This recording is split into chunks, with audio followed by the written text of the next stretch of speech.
Assalamualaikum warahmatullahi wabarakatuh. Perkenalkan, nama saya Nur Syafaat dari kelas 5R1A, mata kuliah Metodologi Penelitian Kuantitatif dengan dosen pengampu yaitu Bapak Ari Nurdiansyah MPD. Baik, di sini saya akan memaparkan hasil proposal penelitian saya yang berjudul Efektivitas model pembelajaran PAI berbasis service learning terhadap peningkatan kepedulian sosial dan nilai-nilai Islam siswa di SMK Negeri 3 Cilegon. Nah, di mana di sini ada beberapa faktor ya. Yang pertama itu ada latar belakang. Nah, latar belakang pendidikan agama Islam ini memiliki peran penting dalam membentuk karakter dan kepribadian peserta didik. Supaya apa? Agar menjadi insan yang beriman, bertakwa, dan berakhlak mulia. Tapi sekarang ini dalam kenyataannya pembelajaran PAI di sekolah masih sering bersifat teoritis dan berorientasi pada aspek kognitif, sehingga kurang menyentuh ranah efektif dan psikomotorik siswa. Akibatnya terjadi kesenjangan antara pengetahuan agama yang dimiliki siswa dengan penerapannya dalam kehidupan sehari-hari. Salah satu solusi inovatif yang dapat diterapkan dalam pembelajaran PAI ini adalah yaitu model pembelajaran berbasis service learning. Nah, service learning ini merupakan pendekatan pembelajaran yang menggabungkan kegiatan pelajaran masyarakat dengan proses pembelajaran akademik. Model ini sejalan dengan tujuan pendidikan agama Islam yang tertuang dalam Permendiknas nomor 22 tahun 2006, yakni membentuk peserta didik agar menjadi manusia yang beriman, bertakwa, dan berakhlak mulia.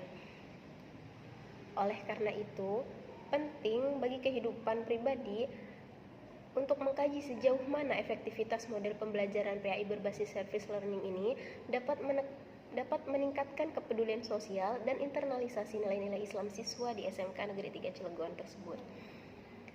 Selain latar belakang dari penelitian ini, di sini juga ada beberapa rumusan masalah nih. Yang pertama ada apakah model pembelajaran PAI berbasis service learning ini efektif dalam meningkatkan kepedulian sosial siswa di SMK Negeri 3 Cilegon.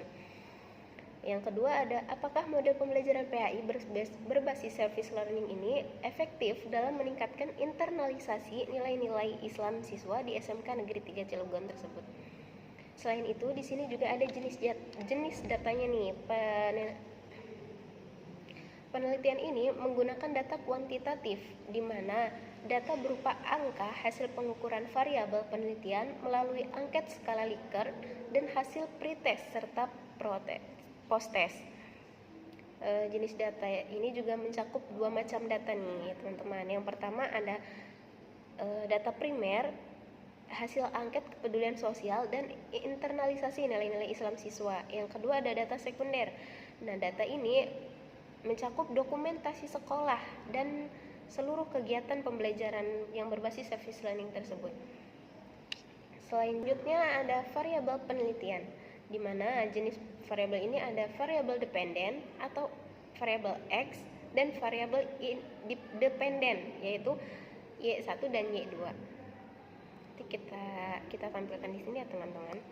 Selain variabel juga di sini ada hipotesis penelitian, di mana hipotesis ini terdapat dua macam nih. Yang pertama ada hipotesis nol, yaitu hipotesis nol ini tidak terdapat pengaruh signifikan model pembelajaran PAI berbasis service learning terhadap peningkatan kepedulian sosial dan internalisasi nilai-nilai Islam siswa di SMK Negeri 3 Cilegon. Yang kedua ada hipotesis alternatif, di mana terdapat pengaruh. Kalau tadi hipotesis nol itu tidak berpengaruh, tidak terdapat pengaruh. Kalau hipotesis alternatif yaitu mendapatkan pengaruh signifikan model pembelajaran PAI berbasis service learning terhadap peningkatan kepedulian sosial dan internalisasi nilai-nilai Islam siswa di SMK Negeri 3 Cilegon. Selain hipotesis juga di sini ada populasi dan sampel penelitian. Nah, populasi dalam penelitian ini adalah seluruh siswa kelas 11 di SMK Negeri 3 Cilegon tahun pelajaran 2024-2025 yang berjumlah kurang lebih 240 siswa. Sampel pada penelitian ini menggunakan teknik purposive sampling, yaitu dua kelas yang memiliki karakteristik serupa. Yang pertama ada kelas eksperimen. Nah, kelas ini diberikan pembelajaran PAI menggunakan model service learning-nya. Yang kedua ada kelas kontrol, yaitu kelas yang diberikan pembelajaran pendidikan agama Islam dengan metode konvensional, yaitu metode ceramah atau diskusi. Jadi jumlah siswa dalam setiap kelas sampai sekitar 30-35 siswa sehingga total penelitian pada sampel ini sekitar 70 siswa. Nah, baik, selanjutnya di sini juga ada desain penelitian, di mana penelitian ini menggunakan desain kuasi eksperimen dengan bentuk non equivalent control group design. Nanti kita juga akan tambahkan di sini ya teman-teman. Nah, setelah itu ada teknik pengumpulan data juga. Di sini saya mengambil tiga teknik. Yang pertama yaitu angket, yang kedua ada observasi, dan yang ketiga dokumentasi. Selanjutnya yang terakhir itu teknik analisis data. Nah, teknik analisis data ini bisa digunakan dalam beberapa langkah ya teman-teman. Yang pertama ada uji normalitas dengan homogenitas untuk memastikan data memenuhi asumsi uji parametrik. Yang kedua ada uji tes independent sample untuk membandingkan hasil pretest dan posttest antara kelompok eksperimen dan kelompok kontrol. Seperti itu. Yang ketiga ada taraf signifikan, yaitu untuk menentukan efektivitas model pembelajarannya tersebut. Baik teman-teman, yang selanjutnya itu ada metode pengumpulan data. Nah, apa sih metode pengumpulan data itu? Jadi, metode pengumpulan data adalah cara yang digunakan sebagian peneliti untuk memperoleh data yang relevan dengan tujuan penelitiannya. Menurut buku dari Sugiono, metode pengumpulan data dalam penelitian kuantitatif harus disesuaikan dengan jenis datanya nih teman-teman. Entah itu dari variabel penelitian, instrumen penelitian, atau yang diperoleh supaya valid dan reliable. Nah, selain itu juga di sini ada beberapa metode yang bisa digunakan. Yang pertama ada angket atau kuesioner. Yang biasanya pernyataan dalam angket atau kuesioner itu berisi tentang setuju, sangat setuju, tidak setuju, sangat tidak setuju, atau ragu-ragu. Yang kedua ada observasi. Nah, observasi ini digunakan untuk memperoleh data pendukung yang berkaitan dengan proses pembelajaran dan aktivitas siswa yang ada di SMK tersebut. Yang ketiga ada dokumentasi, di mana dokumentasi ini diperoleh dari hasil pengamatan langsung oleh peneliti terhadap suatu objek penelitian tersebut. Selain itu nanti juga kami tampilkan ringkasan metode pengumpulan datanya di sini ya teman-teman. Setelah itu di sini juga ada instrumen, selanjutnya ada instrumen penelitian, di mana instrumen penelitian adalah alat yang digunakan untuk memperoleh data agar hasil penelitian bersifat objektif dan sistematis.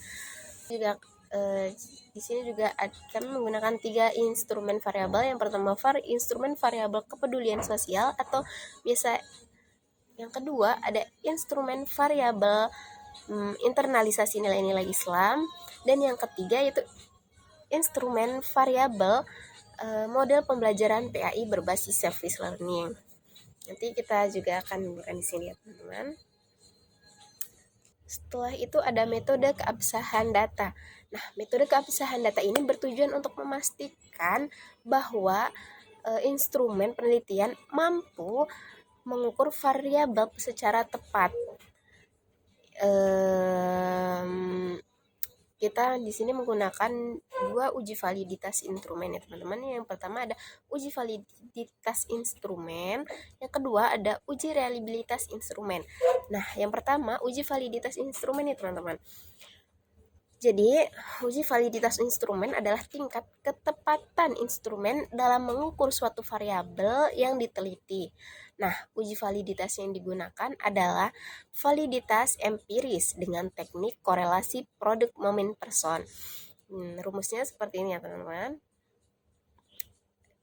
Dan contohnya juga akan kami tampilkan di sini. Contoh tabel uji validitas dengan format SPSS-nya. Yang kedua ada uji reliabilitas instrumen. Nah, reliabilitas menunjukkan tingkat konsistensi instrumen dalam mengukur suatu variabel. Nah, uji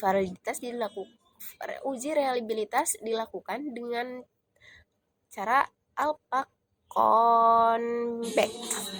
Mungkin sekian dari saya, kurang lebihnya mohon maaf. Assalamualaikum warahmatullahi wabarakatuh.